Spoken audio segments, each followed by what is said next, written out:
Hi, I'm Sandra Buchanan from Iron Sharpener Broadcast. I welcome everyone, my viewers and listeners to Iron Sharpener. I'm so sorry, apologize for the late start. We had complication with our media, but here we are, and we have a great woman of God on Iron Sharpener. Her name is Atalya Copeland. She is a woman of power and authority.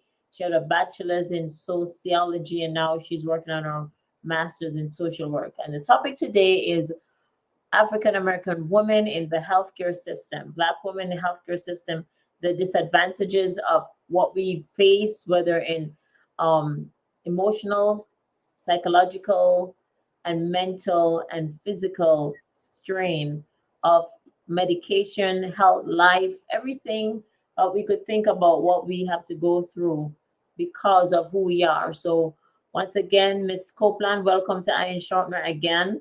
Yay. And we won't waste any time but jump right into this powerful topic. Okay, thank you, Sandra. Like we said before, I am a graduate. I got my bachelor's in sociology. I've been in the human services field for about 5 years. I started working with people with developmental disability, and since then, I've been able to work with children and families under the poverty level and people that are suffering from drug and alcohol disorders. That's what I've been up to. And today I come to talk to you about the mistreatment of Black women in the healthcare system. This is a very important topic, especially as myself being a Black woman, in the history of the mistreatment of Black women during for medical research, just the traumatic experiences that they face at the doctor's office or in the hospitals.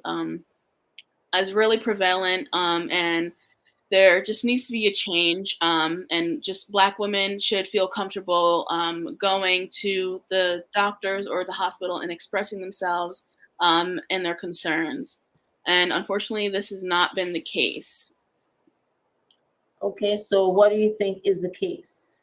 Okay, so there has just been looking back at the history of the have how Black women have been treated in the healthcare system. It goes back, like you can trace it back to slavery. What was I gonna say? Excuse me. They've just been treated unethically. They've been used without their consent in medical research, such as the Tuskegee experiment. I don't know if you've heard of Henrietta Lacks, and in the U.S. during slavery, they were used to experiment. I guess they were experimented on for the advancement of gynecology. So that's where we were. I was talking about the Tuskegee experiment before. This is where Black men were injected with syphilis without their consent, and they were studied by medical researchers on how it would affect them if they were to have syphilis and it were to go untreated. Unfortunately, many of the men died.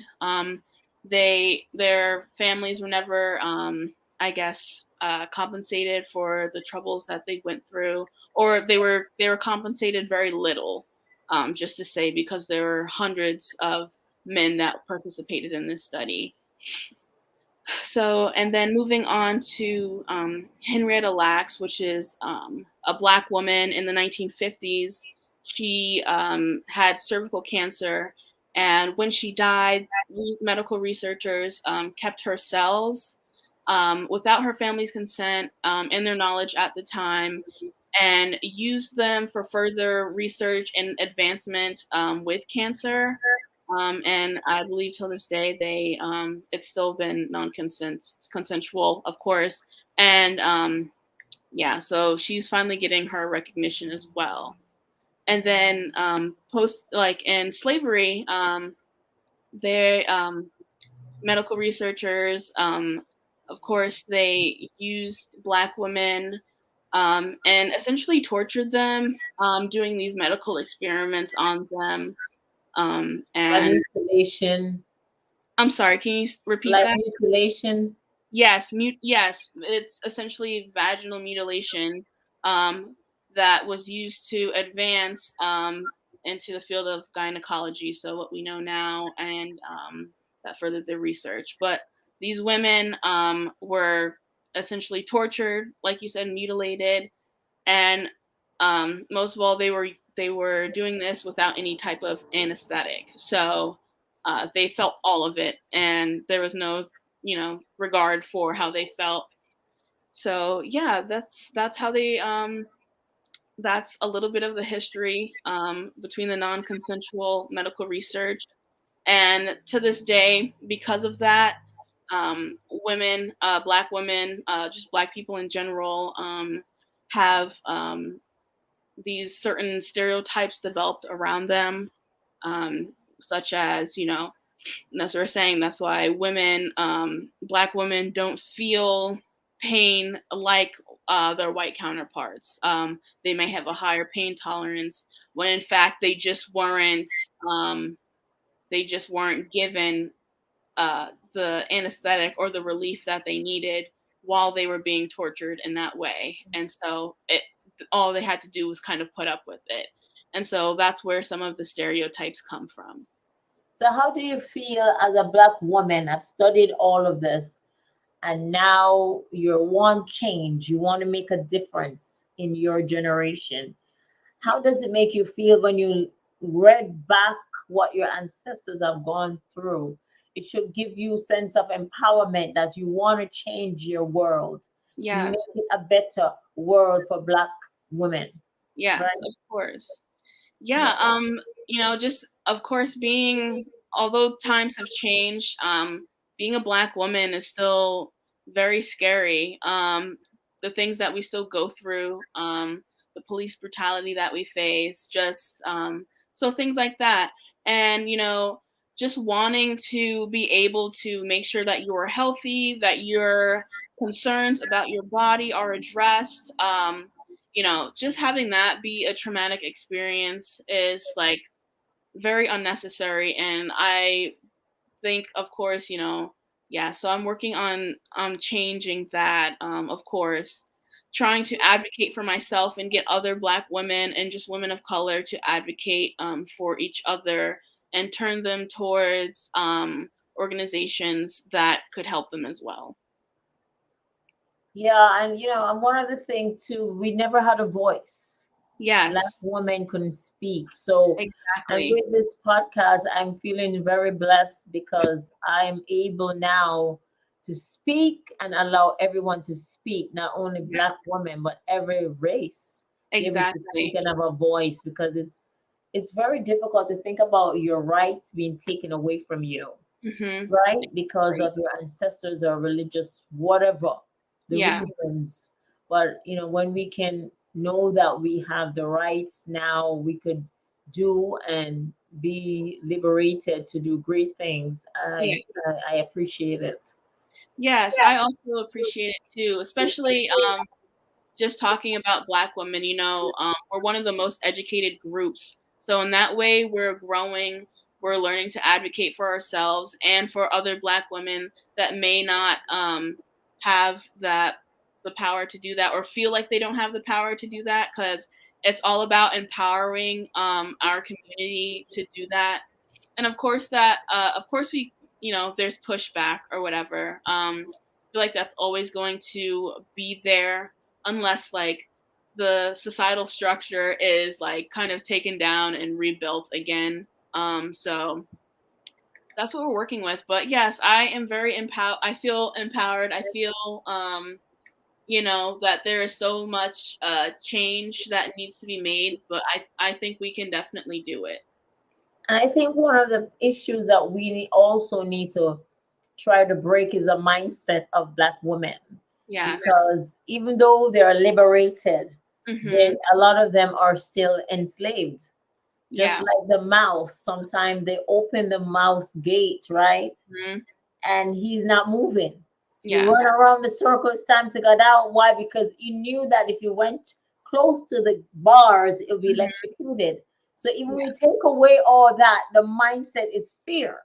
So a lot Yeah. of times black women have the fear. What if I open my own business? I don't know if I could do it. I'm afraid. Will I Yes. get the funding? Will I Hmm. get the clients? And Yes. as a black woman, I had to face that 20 years ago, said, I'm going to go and open a business because God have called me to be a woman in business, an entrepreneur. And Hmm. many other black women have watched and how they have evolved as women entrepreneur in business. And I said, I can do this because God have called me into this, and I have to become what God want me to be. Hmm. Because if I let fear and negativity tell me you can't do it, why? Because of the color of your skin. That brings fear. So I just want to encourage everyone as well that we have greatness inside of us. And it's not Hmm. about the color of our skin, but it should not be, Yes. right? But what is God has placed inside of us to impact our generation? Yes, yes, that is very important, and those points very valid. Yes, fear is definitely one of the things that are holding us back the most. And of course, even I am fearful of many things, of taking steps, and in many different places or spaces that other people aren't fearful of, and it's just Right. because that's how we've kind of been programmed.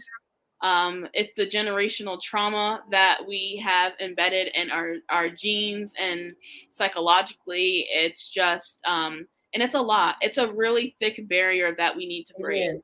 Yeah. It starts with the mindsets, the Yeah. slavery mindsets. So Yes. go into the medical aspect. You touch on that. And Yes. and we will also look at the video that you have to share because it brings anger and Yes. it brings out retaliation when we are not being heard. Yes. So we want to show that video. Can we you want to talk about that first Of and then course. show the Yeah. video? Yeah, so let me just start off like how we've been treated in history affects us now today as Black women.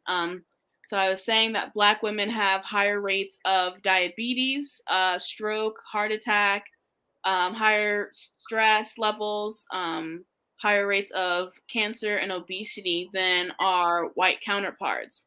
And this is because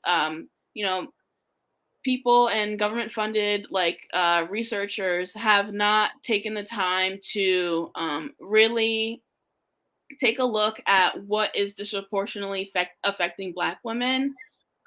So that is the main reason. In addition, Black women experience 3 to 4 times, and now people are saying even 5 times, the maternal mortality rates in comparison to white women. So they're having more complications during pregnancy. They're dying during or after pregnancy at higher rates.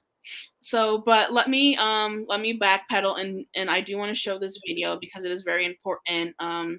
Just for some of the viewers, if you have children, there is some adult language, but it's just this woman is very frustrated at what she's experienced as a Black woman trying to seek healthcare.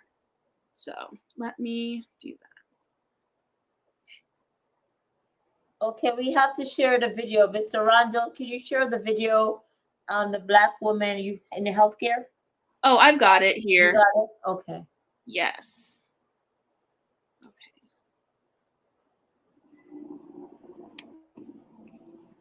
Let me just make sure I'm not muted.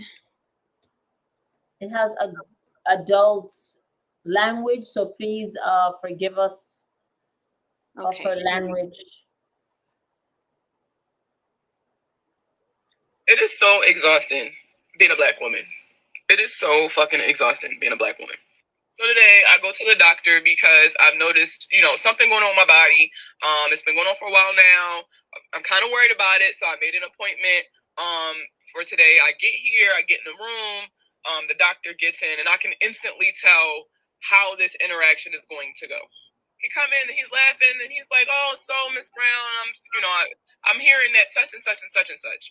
So I'm explaining to him the things that I've noticed with my body. Mind you, this has been my body for the last 28 years and 10 months. I'm pretty sure I know what the fuck is going on with my body, right? I know something is wrong and I know something is off. He's talking over me, completely dismissing what I'm saying, disregarding my family history, like not really paying attention to me. Like he's just like, he came in there with the preconceived notion that he's not going to listen to anything I say. And so like this was a complete waste of his time. So he was like, "Yeah, so I don't think we're going to do any labs. I really don't think nothing is wrong with you, et cetera, et cetera." To which I said, "Okay, well, can you put it in my file that you're not giving me any labs after I requested them?" And so he's looking all confused and like agitated. And he's like, "Why would I put that in your file? I'm not refusing you labs. I'm just saying I don't think we need to do them. I think we need to do them. I don't give a fuck if I ask you to test me for mad cow disease. If it's not something you got to fucking chop my head off to test me for, fucking test me for it." He act like the money for these fucking labs is coming out of his fucking pocket, sir. The last time I knew something was wrong, I knew something was wrong, and the doctors disregarded me. They didn't want to get me tested. They didn't want to do follow-ups. Now I have a permanent limp for the rest of my fucking life, and I live in a constant state of excruciating fucking pain. Like, I don't understand why they can't just listen to us. Like listen to me. I'm talking to you. I'm calm. I did research, even if it's incorrect fucking research. How hard is it for you to just give me the blood test and the urinalysis? Like, I'm not understanding. And it's so frustrating. It is so fucking frustrating because I got kids. So it's like, if something is wrong, right? If something is wrong and they're refusing me these tests and something happens to me, these motherfuckers aren't going to take care of my kids. So it's just like, this is so exhausting. This is so exhausting. And before people come on here and be like, "Oh, it's just incompetent healthcare, has nothing to do with you being black, look at the statistics. So many black women are dying due to things that could be dealt with because these doctors are ignoring us. They're ignoring what we have to say. They're ignoring our cries for help. And I can't just pick another fucking doctor. That's not how healthcare works. You know, the kind of healthcare I have, I can't just go out and be like, "Well, I'm tired of this one. I want a new one." I'm fucking tired. I'm tired of this. I'm genuinely exhausted. Yes. So, as you can see, there's a lot of anger and frustration in that whole We talk about that earlier, not being heard. Exactly. When you're not being heard, you get frustrated, Mm-hmm. and then for them to tell us what we're feeling, Mm-hmm. and we know our body, that is an issue. Exactly. And she was trying to advocate for herself, and then you heard the doctor, there was pushback from the doctor, there's attitude from the doctor for her advocating for herself. So it's like a very messy situation, especially you're seen as confrontational, trying to advocate for yourself and stick up for yourself. And like she said, she can't just go and pick another doctor. If that were the case, unfortunately. But a lot of people, they have health insurance. There are certain doctors that you have to pick. It has to do with the location that you're in as well. And along with that, there aren't as many Black women physicians, MDs, doctors, to go all around. It's still very up and coming. There are, to the medical field. So that's also very frustrating. Do you want to touch on the emotional aspect of what we feel? I mean, that's a part of it. Of Emotional course. and psychological. What other aspect you want to touch on? Yeah, in a way, when watching that video, you feel kind of like helpless, because you're like, if the people that I'm supposed to be going to like help myself physically, be well, then what am I gonna do? It's kind of what's the word? It's disheartening. So you have to shop around. Yes, exactly. Find another physician, that's somebody that can hear you. Exactly. And a lot of time, if you don't write your questions down before you go to the doctors, you will forget, because anxiety and nervousness steps in. By the time you go in, you have 5-7 minutes with your doctor. And if you don't start talking, they're gonna say da da da da, and then, "Oh, okay, see you next visit." And you're out the door. When you get in your car, you're like, I wanted to ask him A, B, C, D. I forgot. Exactly. So I make it my business to write my list down. These are my issues, and I'm going to Hmm. ask about these things and what we can do about it because they are booked, they're backed up with work, Yes, and they don't exactly. have really the quality time that to spend with us. And I get it. But Exactly. as women, black women, we have to, or women in general, let's say for this one, you have to write down your concerns and Yes. say, Doctor, I'm here because I have 5 concerns right now and I need them addressed. If you can tell me about them, what you think and what we could do, could run some labs or refer me out. I Yeah. want something because I'm not coming here and going outside and not having a result. And we have Exactly. that right to ask these questions. Hmm. And a lot of time we don't get the chance, but you learn as you grow, as you get older, you realize that, listen, I need to get my life in check, my health in check, and my Hmm. questions answered. Yes. Yes. So It's for very those who can't important. advocate for themselves, it's such a loss for them. It is. Hmm. I feel bad for them. Yeah, and that's why, like you said, writing that list, knowing what to do when you're in a situation like that, learning how to advocate for yourself is so important because, like you said, they only have, first of all, the doctors have to, fill a certain quota. Aside from the implicit biases and whatever else that they may have about you, um, you're a black woman trying to speak to them, they may not be hearing it because of, whatever preconceived ideas that they have about your community or the population. So it's really important to go in there and know what you have to say. And I also have a video of how to advocate for yourself. I don't know if we can play it now or later, but Yes, can we watch? Can we see that? okay. Yeah. Yeah, it seems to be flowing right into that. So I Yeah. will do that one next. All right.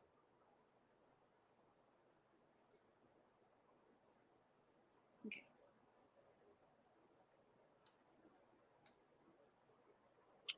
Okay. Let me just.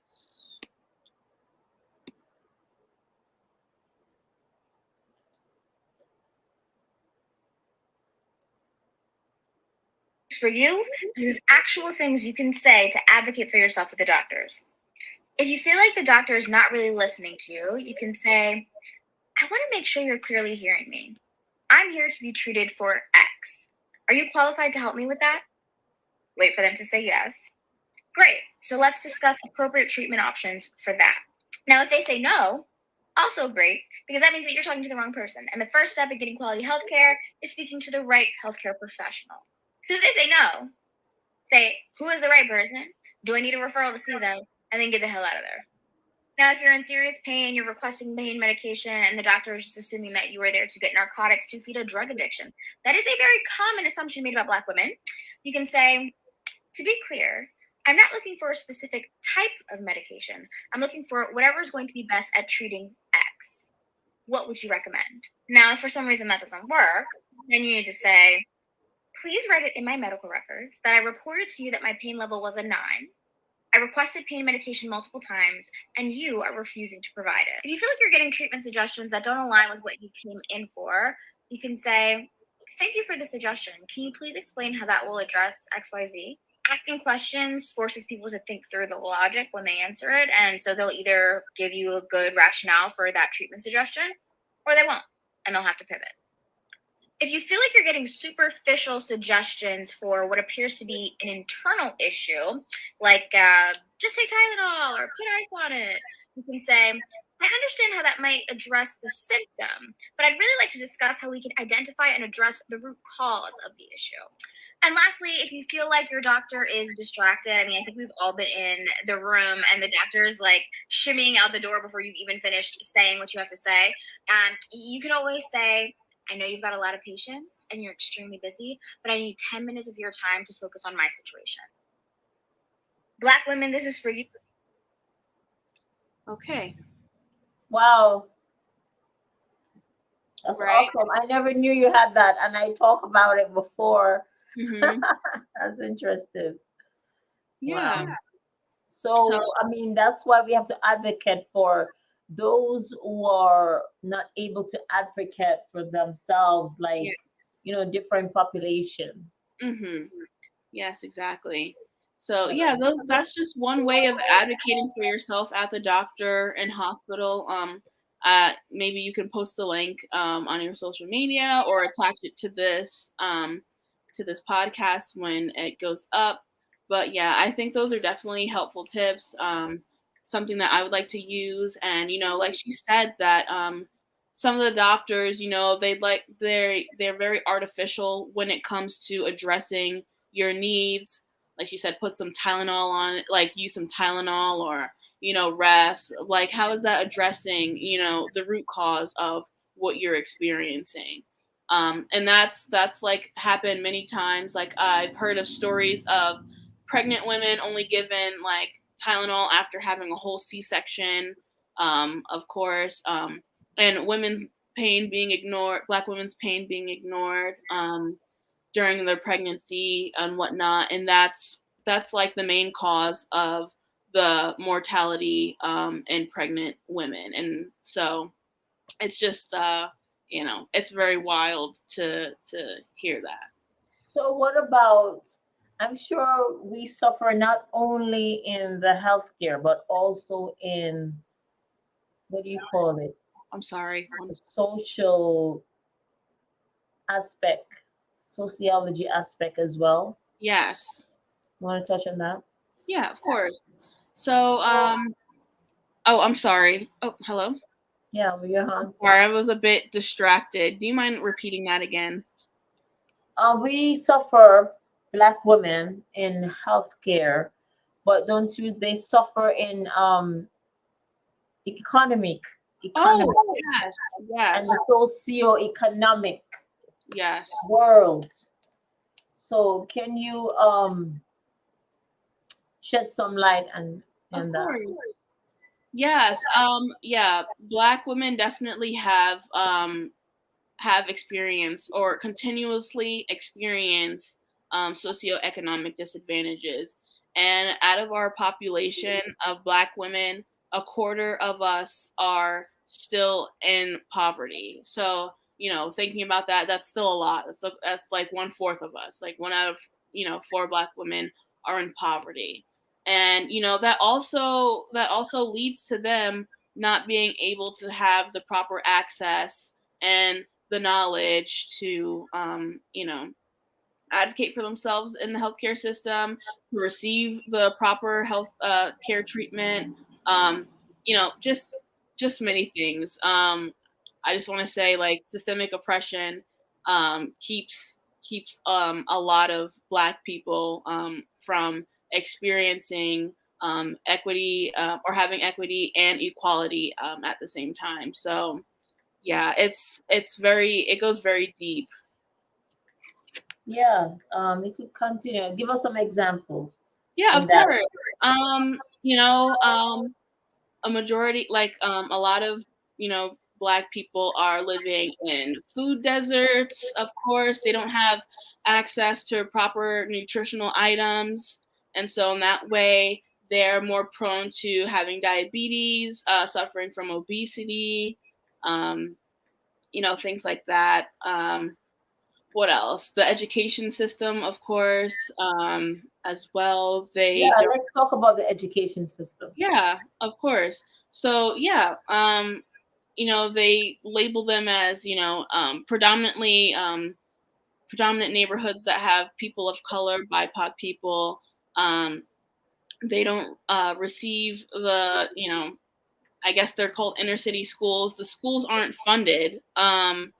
So in that way, they may not be educate. They're not as educated or don't receive the proper education, which allows them to fall behind their other people or other places. In general, the education system in the U.S. Is not the best. So to fall even further behind, it's very disheartening, and it shows more. Yeah, I don't want to I don't want to make any generalizations. I just want to make sure that my information is correct. But from, my studies and whatnot, people in this area, they have less of a chance of, seeking out higher education, of completing high school in general. And, and that way it allows them to turn to, crime. And then that's where, they may get arrested, go to prison, and and that way they become, they're a citizen that isn't able to vote, or they can't find a proper job. It's like crazy. It's kind of like a pipeline in a way, how this happens. So from the school to prison, it's crazy. But this is very true. You can see it in many underserved communities. Right. That's a powerful topic that we're gonna jump into right after commercial break, because the cycle of being in prison, in and out of jail, and the cycle of all these things, we have to talk about that. So right now we're gonna go on break. Let's stay tuned for a commercial break.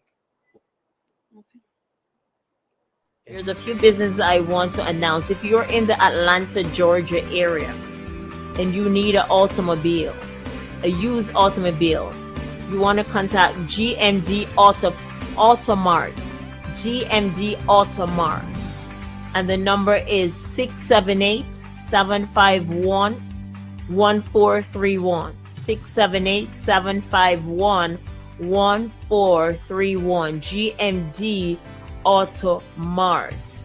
Used cars are available. Glory to God. If you are in the upstate New York area and you're looking for properties, you want to connect with Win Morrison Realty, all the way in Catskill, New York. And you want to connect me, Sandra Buchanan, 518-267-9181. 518-267-9181. If you want to buy land to build new projects, if you want to sell your property, you want to buy commercial multi-units, if you want to buy storage units, whatever way you want to invest, now is the time. It is a seller's market.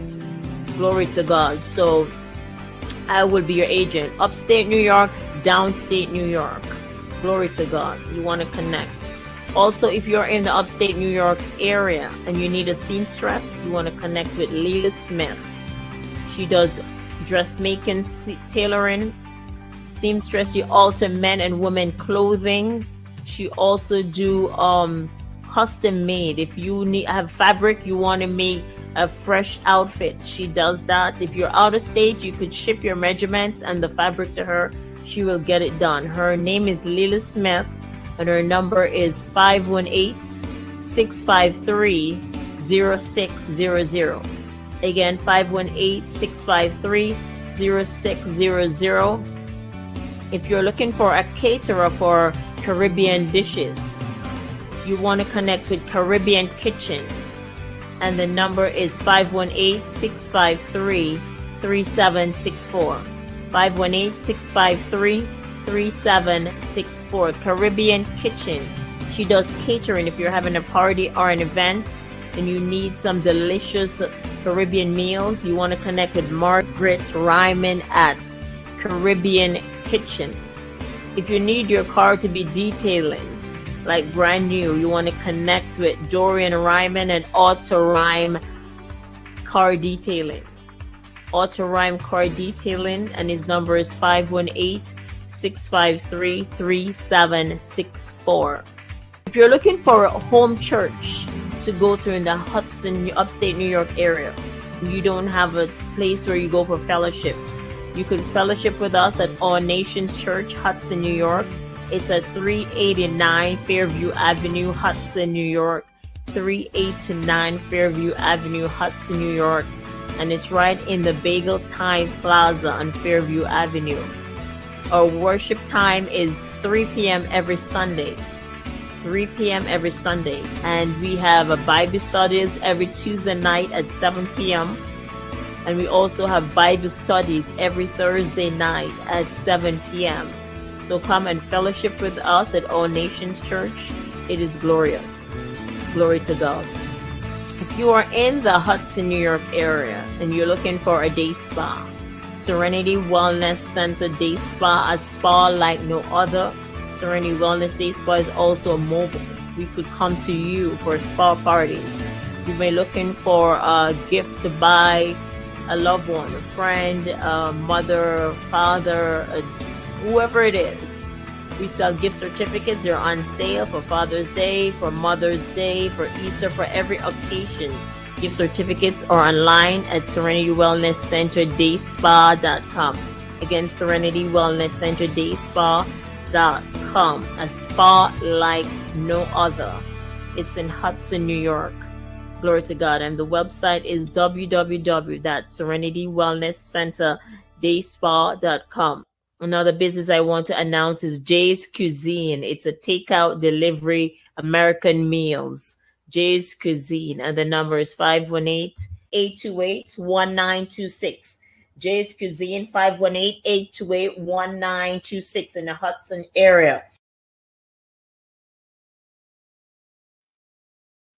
Welcome back to Iron Sharpener. Glory to God. We are going to do the part 2 of this series about Black women and how the healthcare system affect Black women in healthcare and also socioeconomic and every other aspect that we could think about that Black women suffer. And we had videos that we watched. You could go back on ironsharpener.net and you'll see the video. It's also on Iron Sharpener Facebook page. It's also on Iron Sharpener Facebook page and YouTube. And it's also on our podcasts, IR and app and Spotify app in the podcast section. Amen. So we have a great woman of God. Her name is Atalya Copeland. She's here and she's given a lot of wisdom and knowledge on women and how it affects the system, affects us emotionally, psychologically, and physically. And we have covered a good portion of the story in 30 minutes. So now it's another 25 minutes that we'll dive into. Well, before I do that, I just also want to mention that Iron Sharpener is doing a GoFundMe fundraiser because we are trying to launch this program on television, CBS Channel 6, and we need the funding. So we'll share that video later with the GoFundMe and also other upcoming things we want to talk about, such as our community event, live podcast out in Albany, the libraries in Albany, and also in Hudson Library and Ravenna Library. We are taking it out in the community, so it's going to be great. And I will show the flyer as well. And we want everyone to come out if they can and support this podcast because God is doing great things with the podcast. Okay, so go ahead. And for those who just joined Iron Sharpener Network, welcome Atalya again, Copeland, and she dived into part 2 of women in the healthcare system. Okay. So Miss Copeland, you were talking about earlier about cycle, how we face cycle in life. And do you think that is based from our ancestors and the mindset that has not been broken, why we keep going back into cycles? Yes, that's a great question. What I have learned, and what has also I've been studying, is generational trauma, and breaking those generational cycles. So yes, being it is embedded in us and what our ancestors have faced before. So yeah, there's a lot of things that keep us in that cycle, especially I don't know, especially since there's societal oppression and systemic oppression against Black people in general. Trying to think of some like examples, but of course we were just talking about how going from like the school to prison like pipeline is very apparent in the Black community, and how black children are more likely to be suspended from school, end up in the juvenile justice system, and eventually into to prison. So that's something that is very apparent, and also at the Why same do you time. think? Why do you think there's always the cycle? I mean, a few more months they go back. Mm. Why? Oh, okay. Yeah. So, Why? why the recidivism? So that means the likely the likeliness of prisoners to return back to prison. The recidivism rate is so high, and it's because of course, there are things in place that prevent prisoners or people that are coming out of prison to assimilate and I guess habilitate um, in society, or to be assimilated into society. For example, a lot of jobs ask, oh, are you, have you ever been convicted of a felony, and eventually they do find out, of course. They do criminal background checking of stuff. So if people really wanted to change their life and like just kind of turn it around, in that way it's very difficult to, because it's really hard to support yourself um, when you're back in society, because first of all you can't find a job, which is the main way to earn money and support yourself. And in that way, because people feel so helpless and like they feel like they can't do it, they turn back to the old ways of whatever they were doing before, or something different but still something illegal and something that is criminalized. And in that way they are kind of stuck in that cycle. So there's definitely societal barriers that are put in place for prisoners that are wanting to assimilate back into society and that want to support themselves. I do wish you would come back on this podcast and bring someone from the justice, the criminal, you Hmm. know, world. Like, Yes. what do you call that? Yeah, Criminal advocate or yeah. an Um, attorney or somebody that could shed the light of right. what really happens. Because Yeah. from my experience, I could tell you that some of the time they really judge us based on color. I remember Mhm. driving late at night and got pulled over, and the first thing the officer said to me was, "Were you smoking? Were you getting high?" And I said to him, "Why would you think that? What led you to say that to me? Exactly. Did you smell my breath? Did you smell alcohol? Did you smell marijuana or whatever?" Hmm. And he was like, "No." I said, "What was the reason for you to pull me over, sir?" He said, "Oh, you have a light, brake and tail light." So I said, "What does that have to do with my cognitive awareness?" Exactly. Seriously. And I could have taken it further, but I just didn't have the time as a busy woman. Yes. But but those are the things that frustrate us, because Yeah. they come to this judgment. Oh, here's this black woman, she's late on the road, must be coming in from the bar somewhere. But I was just coming from work Yes. and I have a Exactly. broken tail light, and the only thing he could tell me was, "Oh, were you getting high? Were you smoking?" That was disgusting. So I think Exactly. people are tired of being judged, given the wrong identity.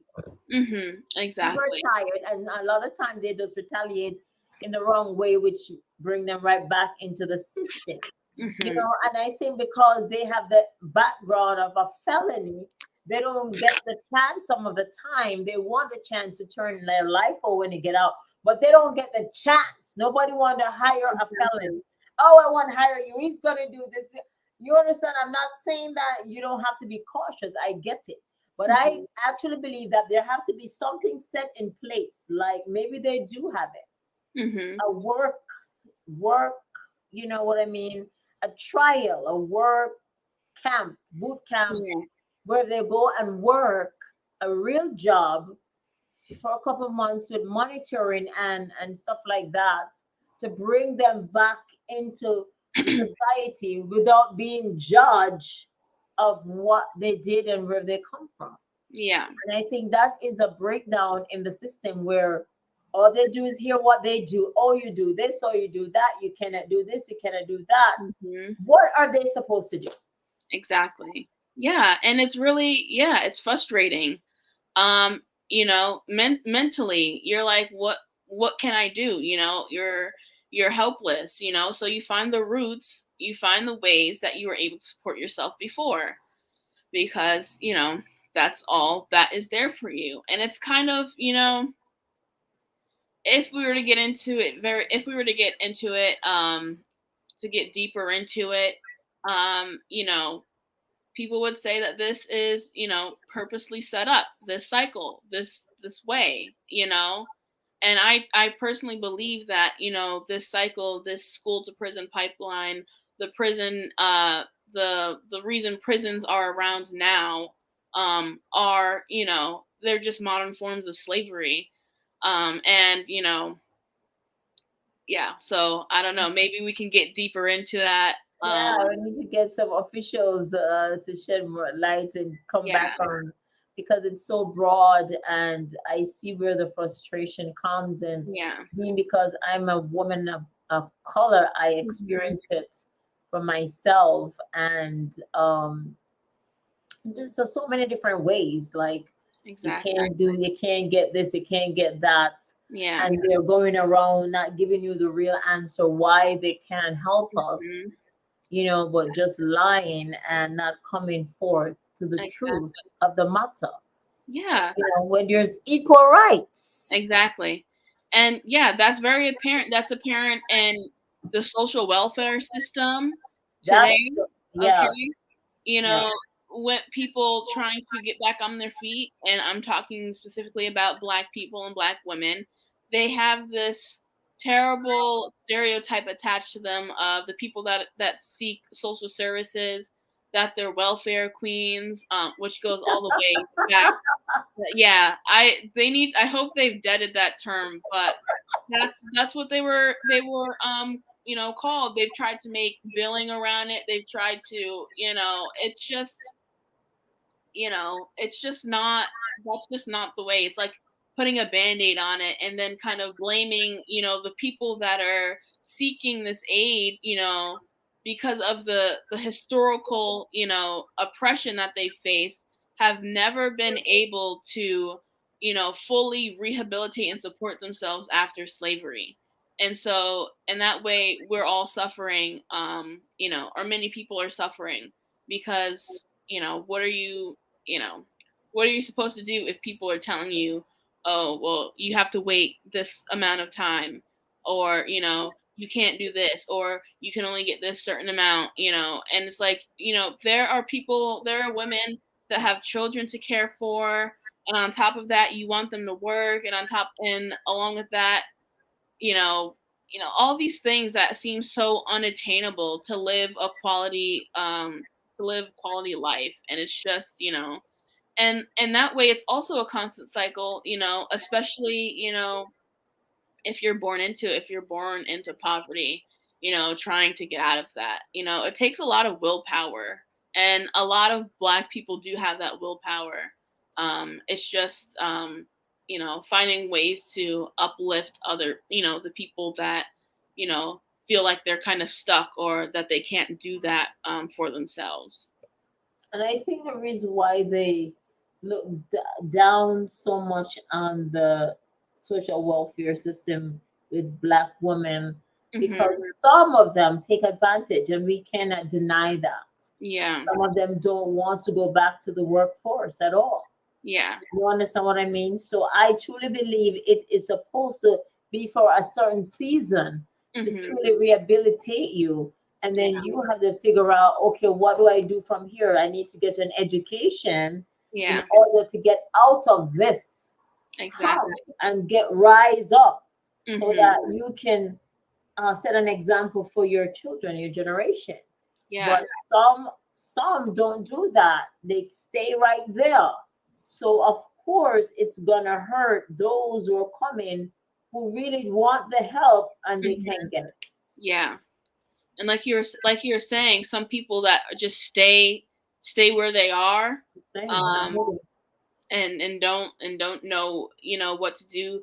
They I'm sure they're going through something. Everyone's going through something psychologically, or they feel like they're mentally and physically incapable, or they just might not be aware and haven't been offered the resources, because just being in this field and learning about the social welfare system in America, a lot of excuse me, a lot of these resources that people can access, they really don't know that they have access to them, and so they're just there like, well, I can't do anything, or they'll do the best they can with what they have. And a lot of the times it's not enough, especially if you're trying to raise kids and, just have quality life, so yeah. I mean, we're judged for so many different things. Even coming to this country over 20 years ago, I was so judged for my accent. My accent was very thick. And they would just talk negative about, why are you here? Why don't you go back home on a boat? Why are you here? I hear where you're from is so lovely. Why do you want to come? You understand what I'm saying? Yeah. I am a citizen of America. Exactly. You're talking to like that, a tax-paying citizen. So, and that really hurts. You understand what I'm saying? Because they're not seeing me as the woman God made me to be. They're just having this mindset of whatever their ancestors placed inside of them, to say, okay, she's just one of those Black women that come into this country for whatever reason with an accent. Right. And it's funny. It's funny because when people, especially when generally it's white people saying this to other BIPOC people, this land was not theirs originally. They colonized this whole land. It used to be the Native Americans. It was very native. And they came over from the European countries. And, so if anything, they're, so it's like at one point. It's for everybody, right? At one point, we were all immigrants. That's right. We're all immigrants somewhere. Yes, even like Irish people or Italian people weren't considered white at some point. But I think as the population as the Black population continues to grow and the white population continues to decline, there's more acceptance. Do you have statistics for that? I do have right now. Please, statistics. If you want to sit tight while I look up the statistics, excuse me. Okay. We'll go on a quick commercial break while you do that. Sure, yeah. Mr. Martin? There's a few businesses I want to announce. If you're in the Atlanta, Georgia area, and you need an automobile, a used automobile, you want to contact GMD Automarts, GMD Automarts, and the number is 678-751-1431, 678-751-1431, GMD Automarts. Used cars are available.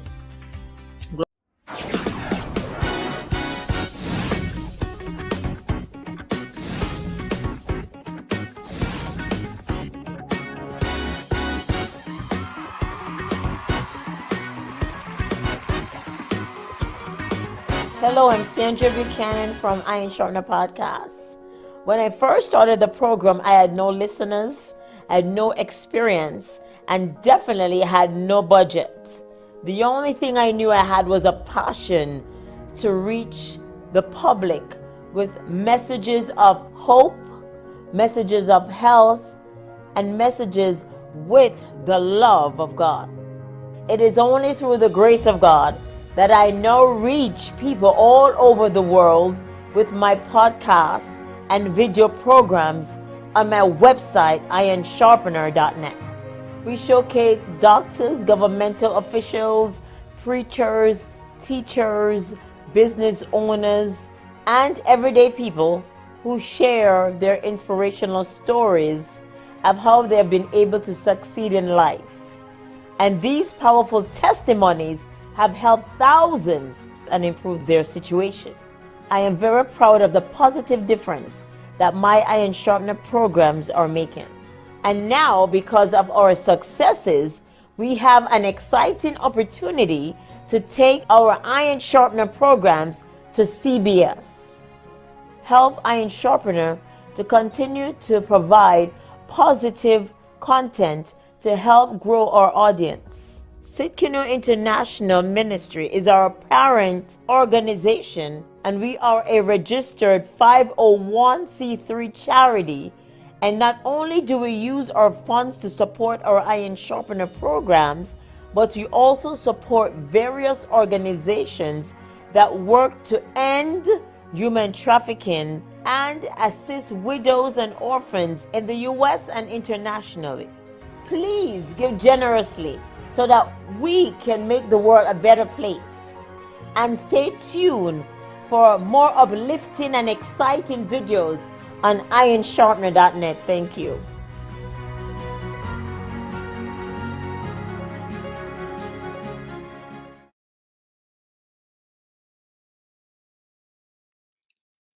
Hello. Welcome back. You're here with Miss Copeland, and she will give us some statistics and explain what we're talking about.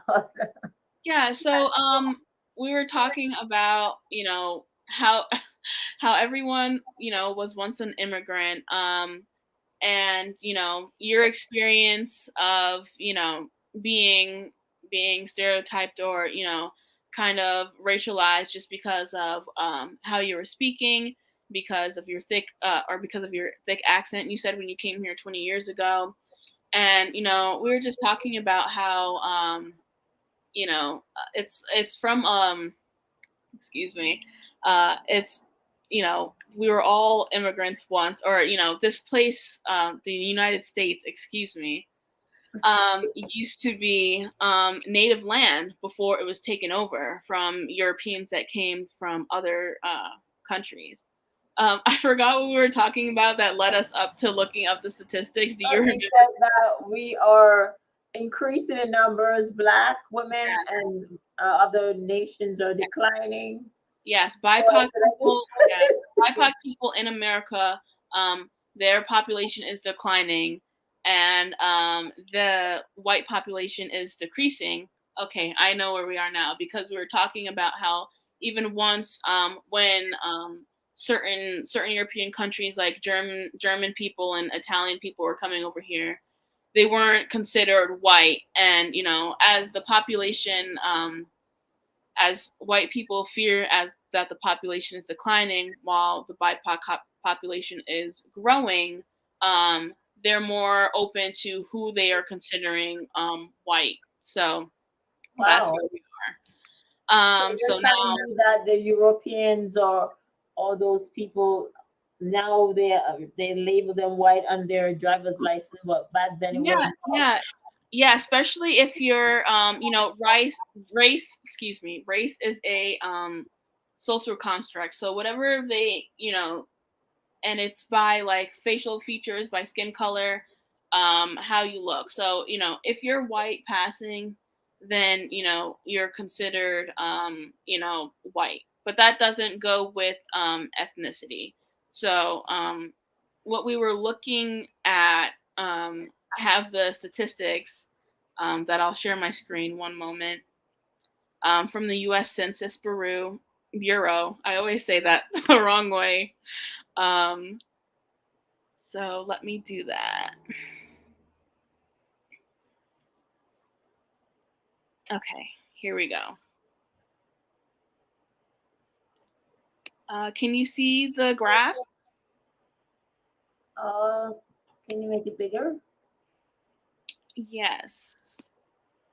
Oh, can I do that? Okay, perfect. So we're looking here. This is the population, and you click on a certain point, it'll tell you what year it is. And it looks like at one of the highest points, let's see, 1999, there is 197 million plus people, white people, non-Hispanic. And these are the people that are from like Western Europe and whatnot. And as you see, it's very little that the population has decreased, but it has decreased from its point in 2016 to 197 to 196. Whereas you can see here at the bottom that, Hispanic people of Hispanic origin or background, Black people,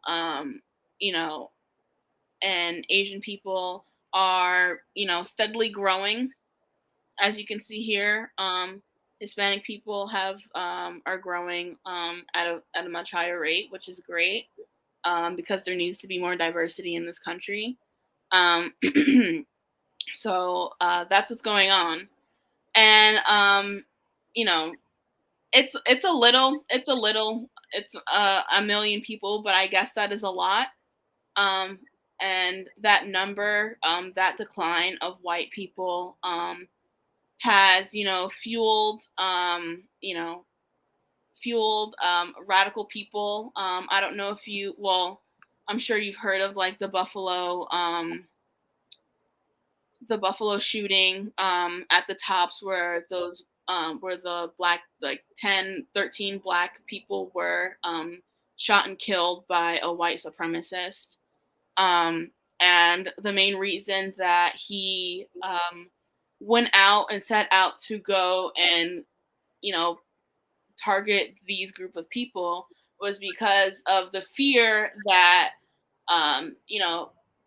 BIPOC people would eventually replace white people in America. So it's very harmful. That's a very harmful way of thinking, but it is what, that is the extremities of what people would go to keep that, to keep the systems in place, to keep the culture of, the white culture in place. And yeah. So yeah, what do you think of that? That's deep. Yeah. So yeah, and we can get into that. I know we came in here to talk about, Black women, but it's really hard not to stray from and look at all of these other concepts and ideas of what is, of what fuels, the hatred, the attitude of many people, of society in general. So without looking at that, so it's very, you can really just dive deep into all of it. So yeah. Yes, this topic is very broad, and I'm enjoying every minute of it. I mean, a lot of things I spoke about, I never planned to talk about it, and that's what I know. podcast is about. Just Yeah. speak and be real. And people, I believe, people want reality. Yeah. Now they want you to speak from the heart, Yeah. and I believe that we brought that today, and I'm very excited. Yeah. Absolutely excited. Yeah. So we have a few more minutes left. Okay. What would you like to end with? So yeah, one last thing that I did want to end with, we'll jump back to talking about the mistreatment of Black women in the healthcare system and ways people can take action, and we can end with that. So I know, we were talking about how Black people are disproportionately discriminated against, how they have higher rates of, diseases and chronic conditions like diabetes, and heart attacks, cancer, and the maternal mortality rate is 3 to 4 times higher. And and that's because, of course, like we had talked about, the traumatic experiences that we face by doctors, doctors with implicit biases, or that may be very well be racist, and that have these, have these stereotypes in their head of Black women. And a study in 2016 showed that 40% of first and second year medical students believed the myths about Black people. So we were talking about how Black people are stereotyped to be more promiscuous and sexually active, how they have thicker skin or they're less sensitive nerve endings and have a higher pain tolerance. So people are still believing this well into, which I think is recent, 2016, and that affects how they are treating the pain of Black people.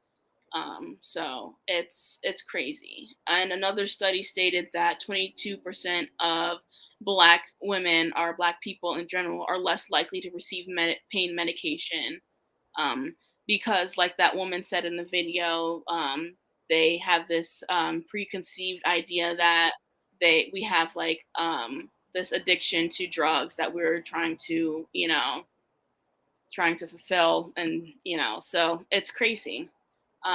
One story that stuck out the most, or that is very popular because it deals with the celebrity athlete Serena Williams and her pregnancy. So she kind of had a horror story of a pregnancy. So I'm going to read just a snippet of her experience from the USA Today article. Okay. Up right now. So, okay. So I'll just read from right here. So she said, being an athlete is so often about controlling your body and wielding its power, but it's also about knowing when to surrender. And she's talking about, when she has to take a break, of course, and especially during her pregnancy, because you can't be doing all of that, physical activity while you have a child. So when it was time to give birth, she was prepared. And, in 2010, it says that Williams was diagnosed with blood clots in her lungs, and the doctors discovered a hematoma in her abdomen, and her condition was treatable, but she was at a high risk for the blood clots in her lungs. After giving birth, Williams began to lose feeling in her legs, and her pain increased. Although the hospital staff didn't seem overly concerned, she insisted on getting tests to see if blood clots had formed while she was offered her regular medication. And then she says, they were trying to talk to me, and all I could think was, I'm dying, oh my God. And when her doctor finally agreed, the test revealed that immediate surgery was necessary to keep the clots from reaching her lungs. So, and then she says, being heard and appropriately treated was the difference between life or death for me. And she said, in the U.S., Black women are nearly 3 times more likely to die during or after childbirth, which we talked about, than their white counterparts. And many of these deaths, considered by experts, are preventable. So, yeah. Well, you mentioned a lot of things about women are high pain tolerance, women are more promiscuous, women have more diseases and sexual transmitted diseases. Mm-hmm. Is there statistics that prove that? Yeah, I'm sure there are statistics. I would have to look them up. Maybe I can send them to you afterwards, of course. But also this is known knowledge, of course. I learned it while I was in school, and I did further research upon it. Okay. Yeah. And I don't just want to give our listeners facts, so that they'll know. Yeah. We're talking legit stuff, but there's a reason behind all of that stereotyping. And if there is true statistics, they're true. Mm-hmm. There are reasons behind them, right? Yeah. Not getting help and all that stuff. Yeah, and studies are done to of course, provide this information that I'm getting from, that I'm taking from. And I can definitely give you all of the information that I have gathered, and the articles that they came from as well. Okay, great. Yeah. I just want to thank everyone for watching our show. We have a great guest, a woman of God at Atalya Copeland, and she's holds a bachelor's in social work, in sociology, and master's, working on a master's in social work. And you could tell from the, I would say, the content of this podcast. She's going to do great things for her community. She's going to be a forerunner for the millennials when it comes to economics and socio stuff. So I'm excited, and it's an honor to have you on Iron Sharpener. And we want you back. If you could give us a show once a month or every other month, we want you back because our voices need to be heard. Yes. This type of content we needed on Iron Sharpener, because we are no ordinary podcast. We are a podcast like no other and rising to the top. Amen. So I'm really excited, and I must say this has been one of the most interactive show, because I'm so involved, because it hits home for me. Yes, of As course. a woman, a Black woman in business, and faced with all type of things, seeing things, experiences, being a Black woman, this topic hits home for me.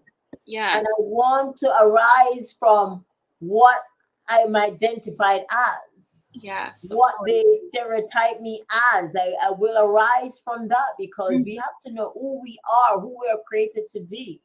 Yes. By God, and run with it and make things happen, and be a forerunner for this generation, be an impact. And that's why the show is called Iron Sharpener, to sharpen one another, and to bring the education and the knowledge and the tools that our generation ahead of us will need, so that they will go take it with speed and do great things. Yes. So I'm excited, and I think that my viewers will be excited with the show, and for those who'll be watching it later and so forth. So for those who are watching, please like, share, subscribe the podcast, and send us comments. Let us know how you're enjoying the videos and stuff like that. We will be showing also our podcast GoFundMe video again, because there is a link attached to it for those who'll be watching this.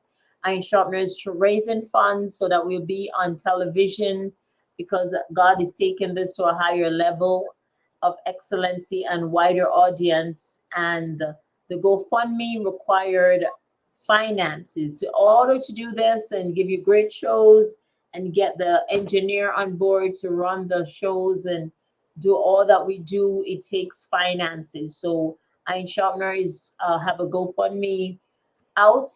Whatever you can donate, whatever you could give, so that we could be on television. Please watch the link, and it's also on our YouTube page, on our Facebook page, and donate. So my engineer will be running that right now. So Ms. Copeland, thank you again so much for joining us, and we will connect with you again next month for a greater topic, more depth, more insight, and bring who you want to bring to come and shed more light.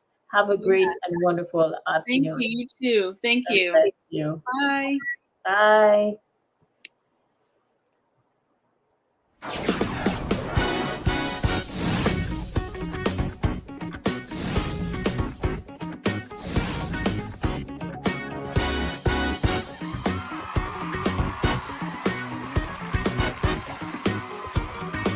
Hello, I'm Sandra Buchanan from Iron Sharpener Podcast. When I first started the program, I had no listeners, I had no experience, and definitely had no budget. The only thing I knew I had was a passion to reach the public with messages of hope, messages of health, and messages with the love of God. It is only through the grace of God that I now reach people all over the world with my podcasts and video programs on my website, ironsharpener.net. We showcase doctors, governmental officials, preachers, teachers, business owners, and everyday people who share their inspirational stories of how they have been able to succeed in life. And these powerful testimonies have helped thousands and improved their situation. I am very proud of the positive difference that my Iron Sharpener programs are making. And now, because of our successes, we have an exciting opportunity to take our Iron Sharpener programs to CBS. Help Iron Sharpener to continue to provide positive content to help grow our audience. Sitkinu International Ministry is our parent organization, and we are a registered 501c3 charity. And not only do we use our funds to support our Iron Sharpener programs, but we also support various organizations that work to end human trafficking and assist widows and orphans in the U.S. and internationally. Please give generously so that we can make the world a better place.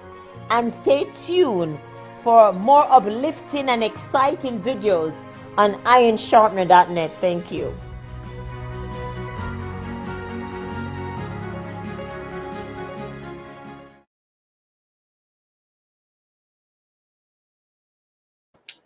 Hi, we also want to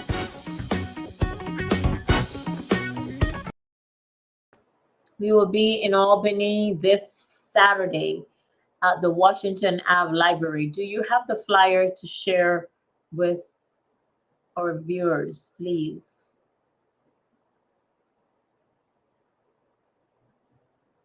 We'll be out in the community, and we'll be out in the community in Albany, 161 Washington Ave, Albany, to do a podcast, live podcast.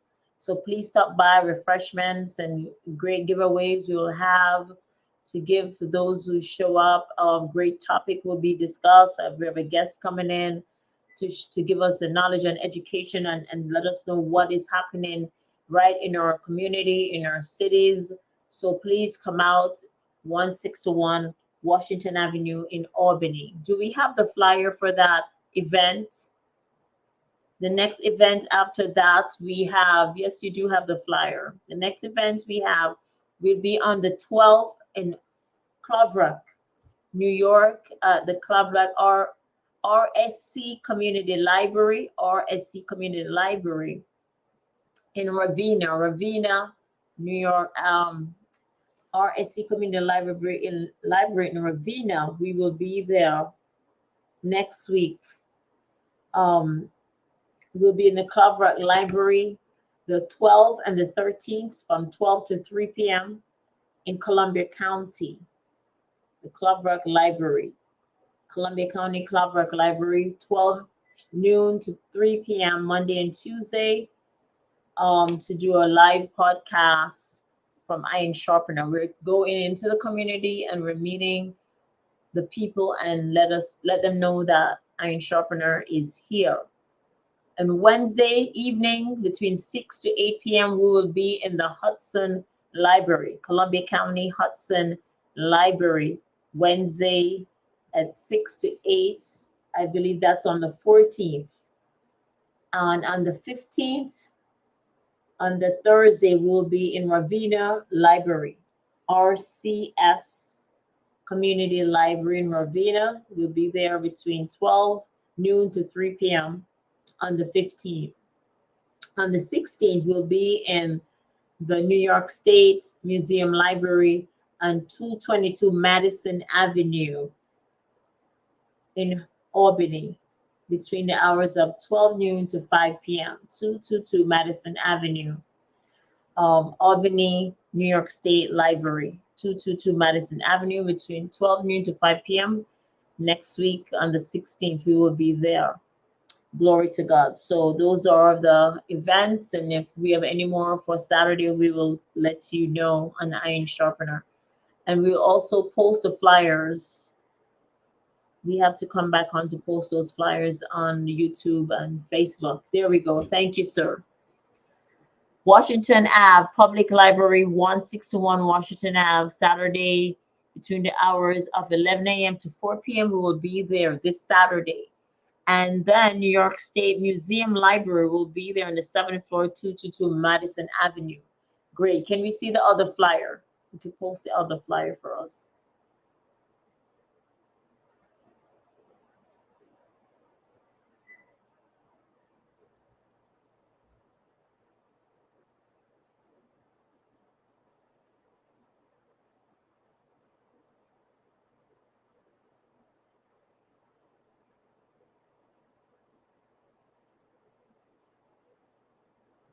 Okay, if you go on our Facebook page for Iron Sharpener, the flyers are posted. They are on the Facebook page, and we'll post them on the YouTube as well.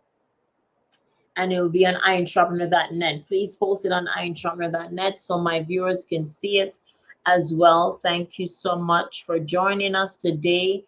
And it was a great pleasure to be on the air. We have a very powerful story today with our great guest, Atalya Copeland. You will hear from her again.